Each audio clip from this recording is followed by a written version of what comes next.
RadioOnFire.com. Yours truly, Diamond K, in here, as always, with Reefa in the building. Reefa's in the building. How you doing, by the way? I'm good. Chopping it up. How are you? I'm good.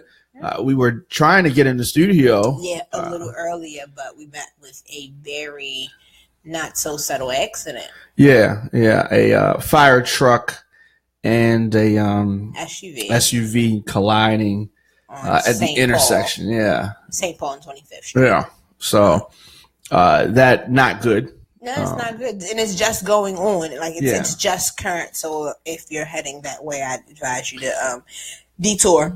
Yeah, because it looks like probably fire trucks and tow trucks and everything need to come and take care of the person's vehicle. Yeah. So that's crazy, and it's just always something. It's always something. But in the afterthought of it, again, this just goes to show you it's common knowledge when you see a service vehicle such as an ambulance or a fire truck or a police car, you should always hesitate because you never know when they're going to get a call to have to hit lights and sirens. And so it's better to, as they say, drive for others and not drive for yourself. Defensive driving is that's how I roll. Defense. Especially in the city that we live in. Yeah. I no longer drive for myself. I drive because everybody else on the road can't drive. That's true. That's true. And then they think you can't drive. And so if you drive for the both of y'all, then hopefully that avoids collisions. And if you see a fire truck, stop. Don't think you can go past it. Yeah, luckily for her and the passenger, they appear to be okay. Yeah, although the passenger left in a stretcher. I think both actually. Both left in a stretcher. Because two ambulances did come. It's true. So a lot of things going on in the world. Yes. The Confederate statues have been coming down in various cities.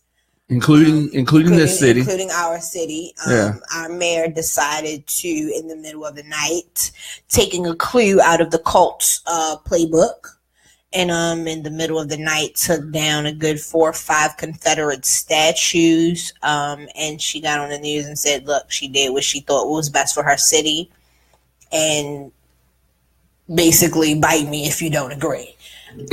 You think she was that blunt with it?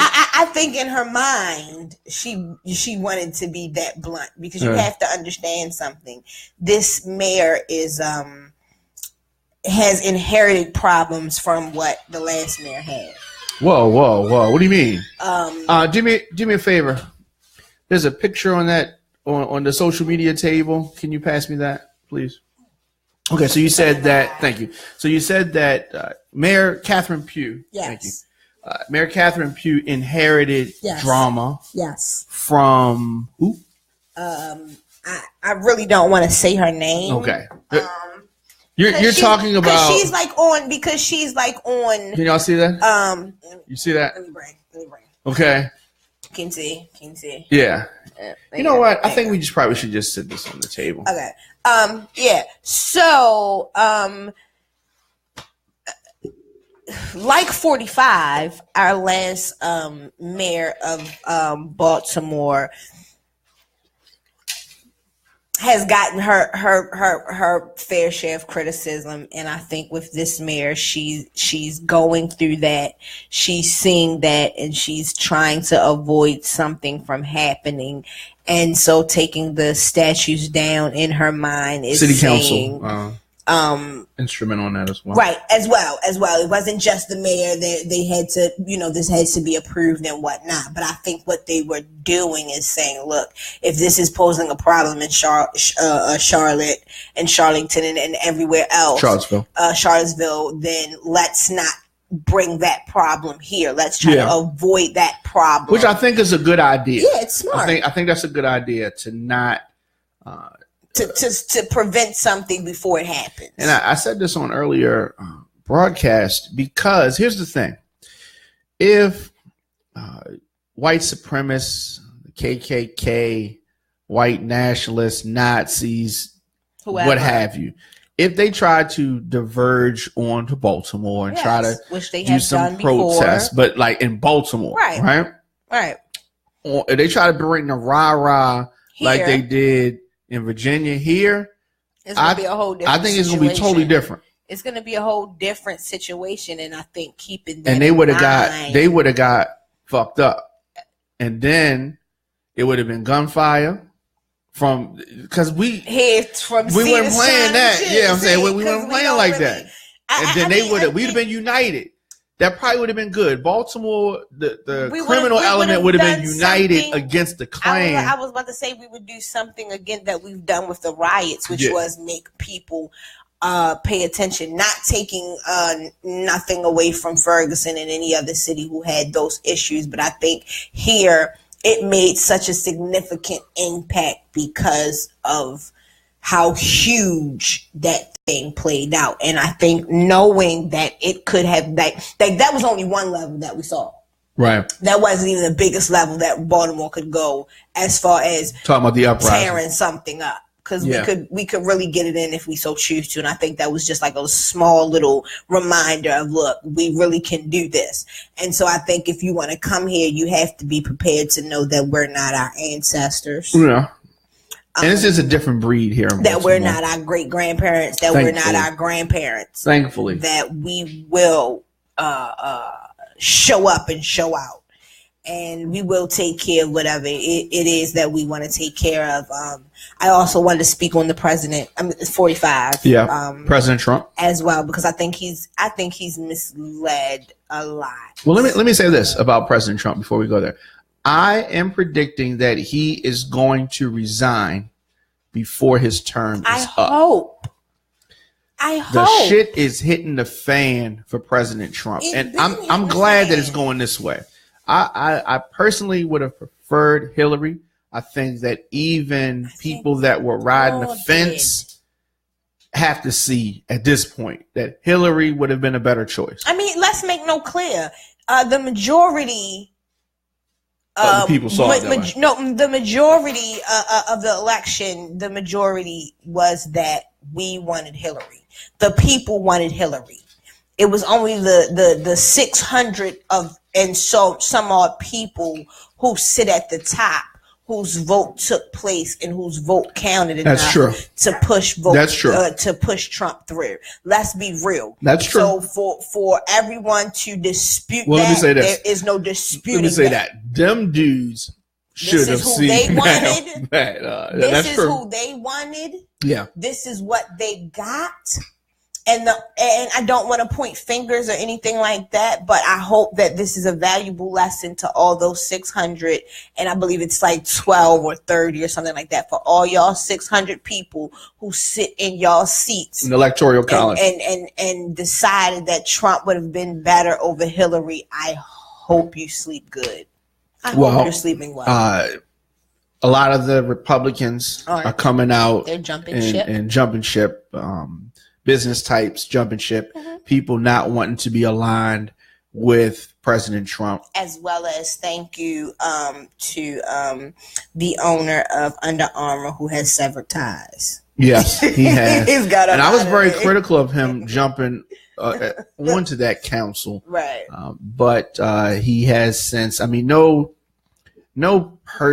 business in good conscience can stay there. Right. In the aftermath of these comments that he's made about everything from the Boy Scouts of America, disastrous. I don't even think you can call it a speech, but disastrous speech, to the 2-day hesitation that it took for this man to even speak one word about what happened.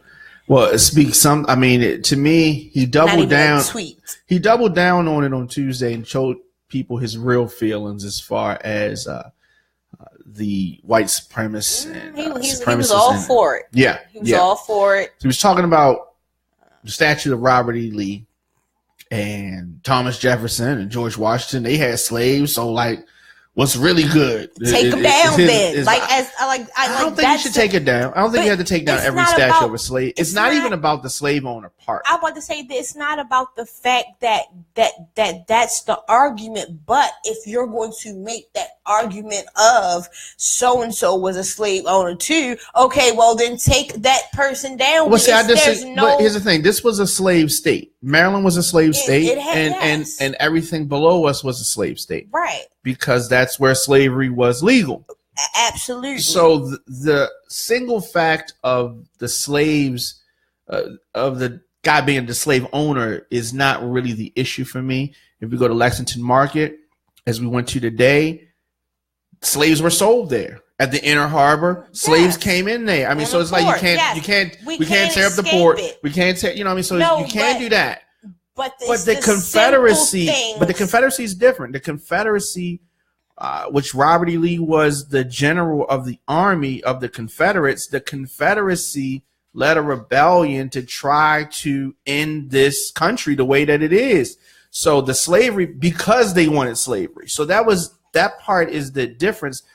The rebellion, they were rebels, they were traitors. I understand that. And so the thing is, they're different. You're going to take, we get that they are different. We get that they are different. But at the same token, it's like, I forget, I think it's Al Roker, the news anchor. Yeah, he kind of spoke on it, and he kind of said it best. That's like asking a Holocaust survivor, a Jew. That's like asking any Jew, whether you are, from that time or descendants of someone from that time. That's like asking a Jew to go to a school that has a Nazi name.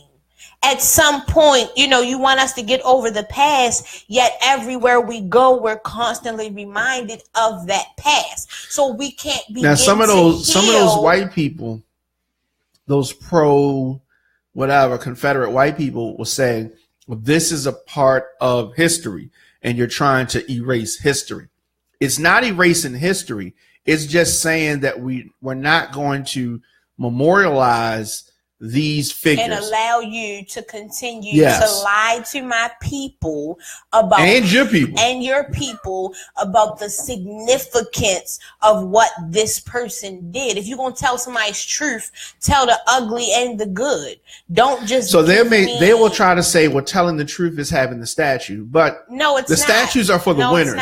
No, it's not. And those white boys lost. They need to hold this L because y'all lost. Putting a statue. Hold this L, Confederacy. Putting a statue up, to me, means that you have some idolization. Yes. You have some favoritism. Yes, that's true. When those statues were put up, that is how they felt. A level of admiration for that person. Like, oh, this person had 10 slaves and fought against the abolishment of slavery, so we're going to put a statue up in his honor, and it's going to say, in memory of Captain Randall Hancock, and it's 1840 rebellion. You just made that up. Captain Randall Hancock. Yeah, you just made that up. His rebellion. Because that's what they do. That's what they like to do. They like to build statues, and then they're going to put a big plaque at the bottom that says Captain Randall Hancock, Rebellion of 1855. Is that somebody you know? National hero.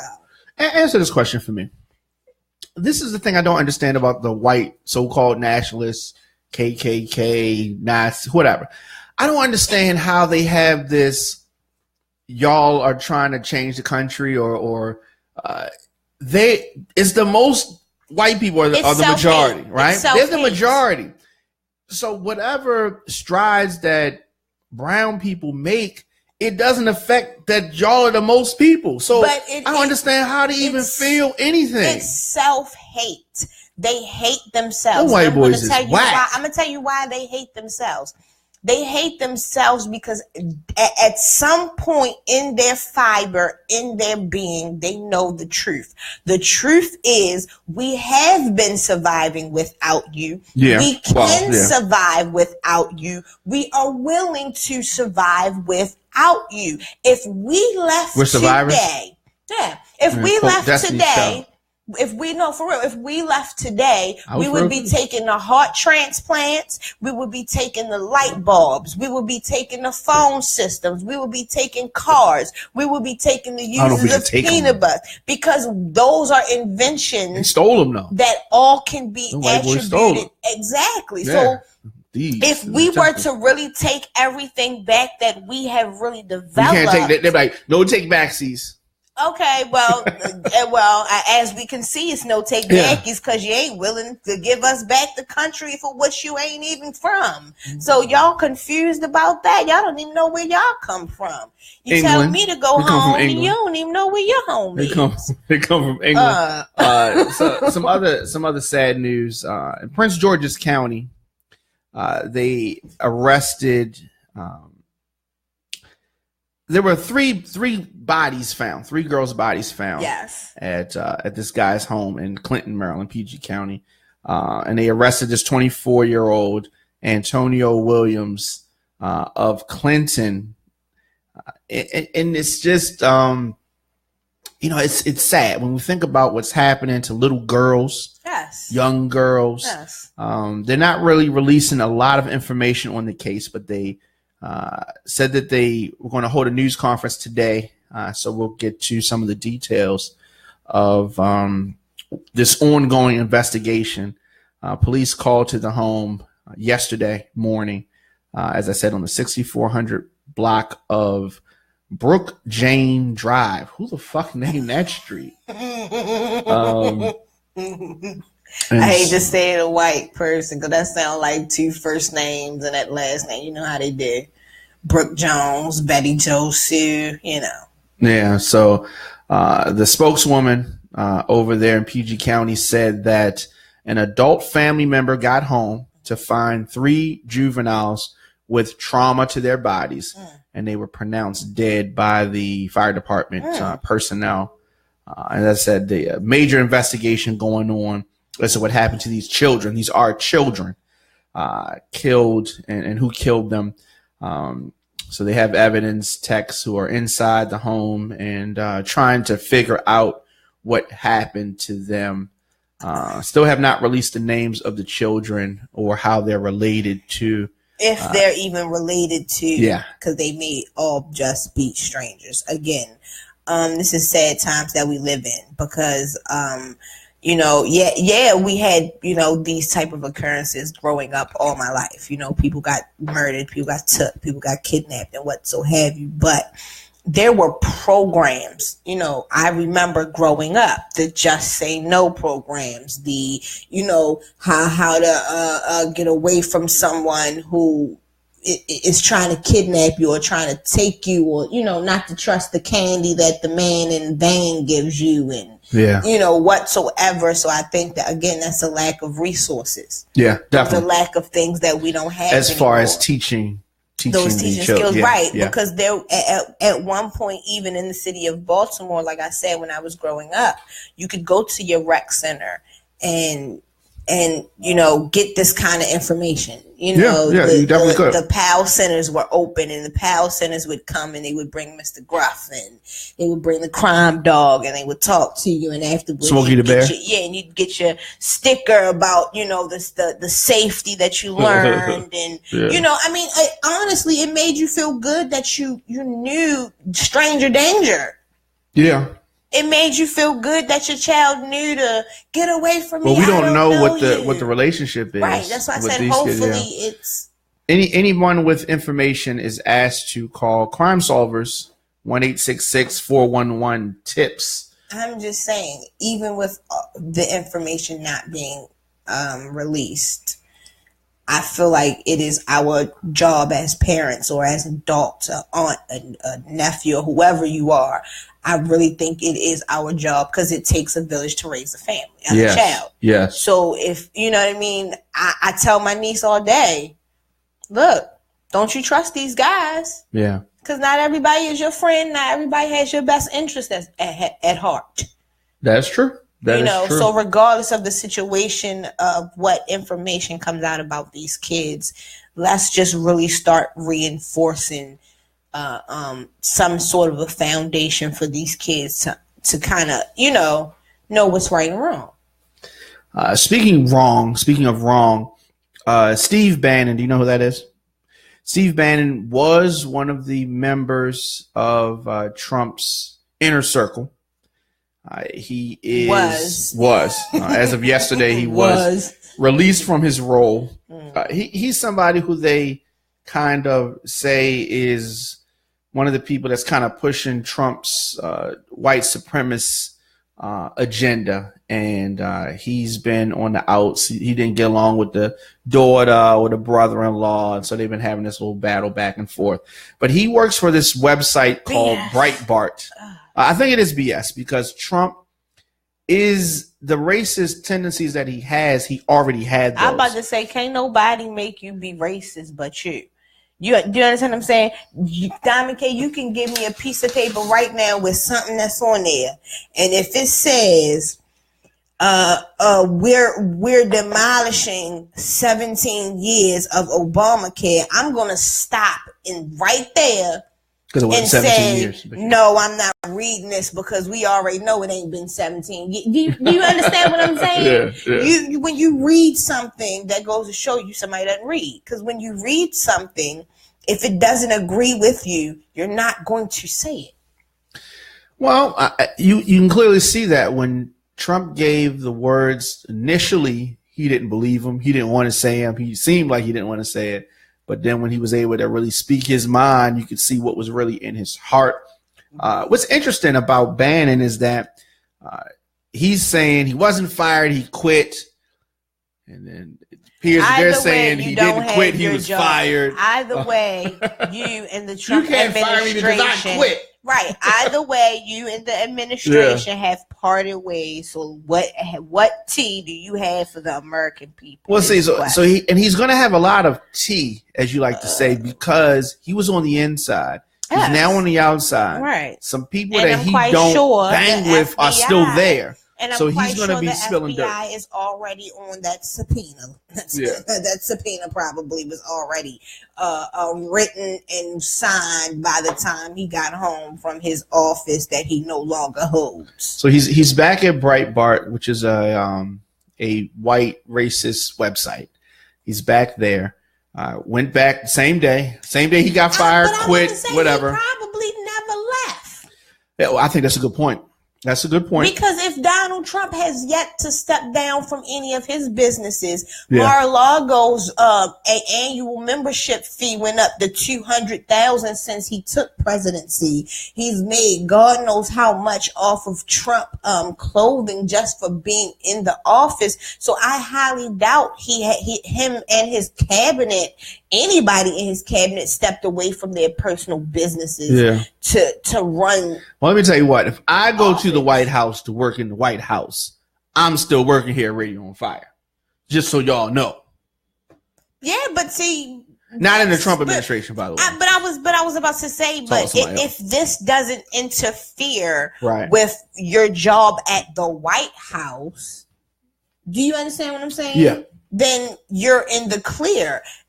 For prime example, as an EMT, I can't go work for TransCare and Lifestar because they're two private ambulance companies. They beef. However, I can be a Baltimore City fire officer and then go work for a private ambulance company because they're not in competition with each other. Yeah. Do you understand what I'm saying? Absolutely. So you can't make business personally as the president of the United States and then be mad at us because we mad that you taking our tax money and then what we fit to get when our taxes come back.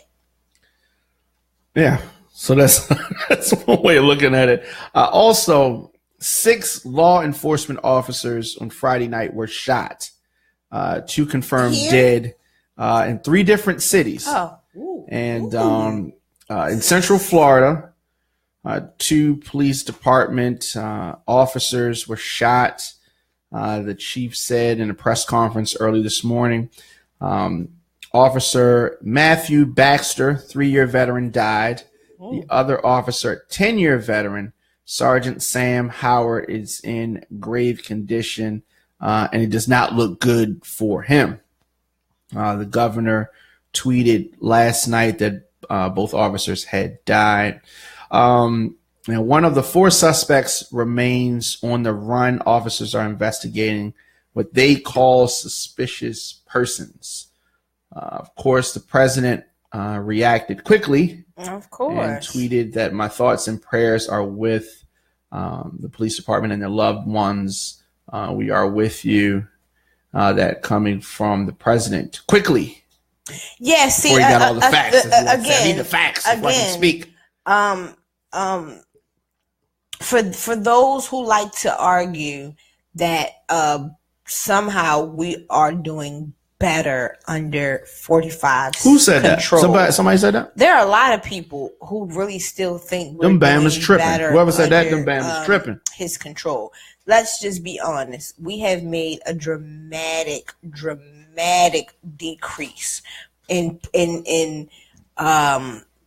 overall aura of our place, of our place that we live in. When Obama was in office, you can kind of see a change of hope. You can kind of see people, wanting to get along, wanting to change, wanting to do better. Now, the white supremacists were mad.